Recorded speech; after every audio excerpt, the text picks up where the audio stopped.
عقیدے پر صحیح رہے، چلتے رہے، لیکن کچھ عرصہ بعد پھر وہ بگڑ گئے اور نافرمانی کرنے لگے، اور لڑائی سے تو وہ ایسے بھی ڈرتے تھے، جانیں ان کو بہت پیاری ہوتی ہے، کہ وہ جو ہم نے پڑھا بھی تھا کہ اگر ان کو 1000 سال زندگی بھی ملے تو پھر بھی وہ کہیں گے کہ اور بھی ملے، اور آخر مرنا تو ہے ہی، تو جانا تو ادھر ہی ہے۔ اللہ تعالیٰ کہتا ہے اگر 1000 سال عمر بھی پائے تو مرنا تو ہے۔ تو یہ جو ہے یہ لڑنے سے ڈرتے تھے، لڑتے نہیں تھے۔ تو یہ موسیٰ علیہ السلام کے بعد ایک ظالم اور کافر بادشاہ جالوت جو تھا، وہ ان پر جو ہے انہوں نے حملہ کیا، اور ان سے جو ہے ان کا ملک جو ہے ان سے قبضہ کر لیا، اور ان کو ان کے گھروں سے نکال دیا، کسی کو مار دیا، اور جس کو پکڑ لیا اس کو غلام اپنا بنا دیا۔ تو اس طرح سارے بنی اسرائیل جو ہے وہ بھاگ گئے اپنے گھروں سے، اور آ کے مسجد اقصیٰ میں جمع ہو گئے۔ مسجد اقصیٰ میں وہ تھے، تو ان کے سردار کچھ جو ہیں تو وہ آئے اپنے پیغمبر کے پاس۔ پیغمبر اس وقت ان کا شمائیل تھا، شموئیل پیغمبر تھا ان کا، شموئیل علیہ السلام۔ تو اس کے پاس آئے اور ان سے کہنے لگے کہ ہم میں سے کوئی سردار یا ہمارے لیے کوئی بادشاہ مقرر کر دے تاکہ اس کی سرپرستی میں ہم جالوت سے لڑیں۔ اصل میں ان سرداروں کے دل میں تھا کہ ہمیں کہیں کوئی ہم سردار بن جائے، بادشاہ بن جائے، اور سارے ہمارے ماتحت ہو، یعنی اپنی سرداری کے پیچھے پیغمبر کے پیچھے آئے، یعنی پھر بھی ان کے دل میں یہی تھا کہ ہم میں سے سرداروں میں سے ہی کسی کو بادشاہ مقرر کیا جائے گا۔ تو پیغمبر سے جب وہ کہنے لگے کہ ہمارے لیے کوئی سرپرست بادشاہ یا سردار مقرر کر دے تاکہ ہم اللہ کی راہ میں لڑے اس کی سرپرستی میں، تو پیغمبر تو جانتے تھے ان سب کو، تو اس نے کہا کہ کیا تم لوگوں سے امید کی جا سکتی ہے کہ تم پر اگر لڑائی فرض کی جائے تو تم لڑو، اللہ کی راہ میں جہاد کرو؟ یہ تو ہو نہیں سکتا کہ تم لوگوں سے امید کی جا سکتی ہے۔ یہ ہے کہ اگر اللہ تم پر فرض کر دے جہاد اور پھر تم نہ لڑو تو پھر کیا ہوگا؟ تو وہ آگے سے کہنے لگے کیا ہو گیا ہے ہم کو، ہم کیوں نہیں لڑیں گے؟ ہمیں تو جالوت نے گھروں سے بھی نکال دیا، ہمارے بیٹوں کو بھی کسی کو مار دیا، ان کو بھی نکال دیا، کسی کو غلام بنا دیا، اب تو ہم ضرور ہی ضرور لڑیں گے۔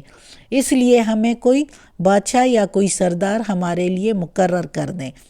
اسی ضد پر رہے تو پھر اللہ تعالیٰ نے ان کے لیے، شمائیل علیہ السلام نے دعا کی اللہ تعالیٰ سے، تو اللہ تعالیٰ نے ان سے شمائیل علیہ السلام سے کہا کہ چلو مقرر کر دو ان کے لیے کوئی سردار، کوئی بادشاہ۔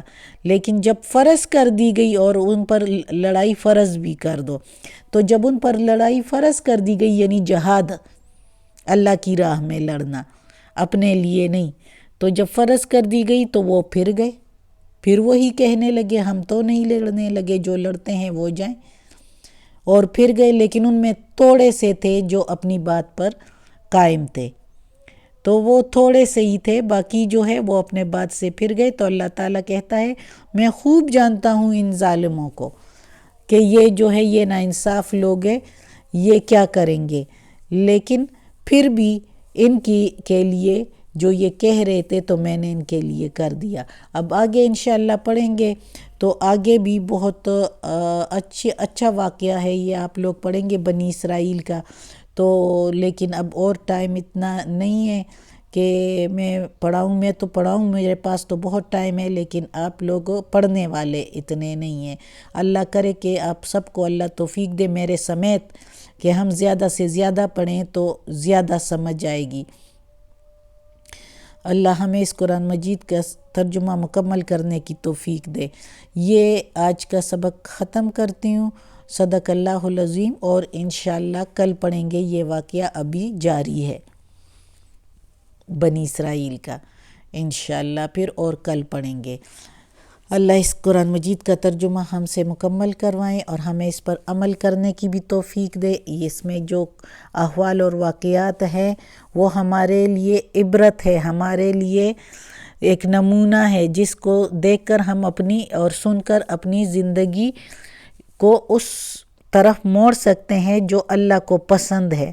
اللہ ہمیں اپنے سیدھے راستے پر چلائے، اور اللہ ہمارے والدین کو، ہمارے والدین کو، ہماری اولاد کو، ہمارے بھائی بہنوں کو، ہماری بھابھیوں نندوں کو، ہمارے سارے گھر والوں کو، ہمارے رشتہ داروں کو، کل مومن مسلمانوں کو جنت فردوس میں جگہ عطا فرمائے، دوزخ کے عذاب سے بچائے، قبر کی سختی آسان فرمائے۔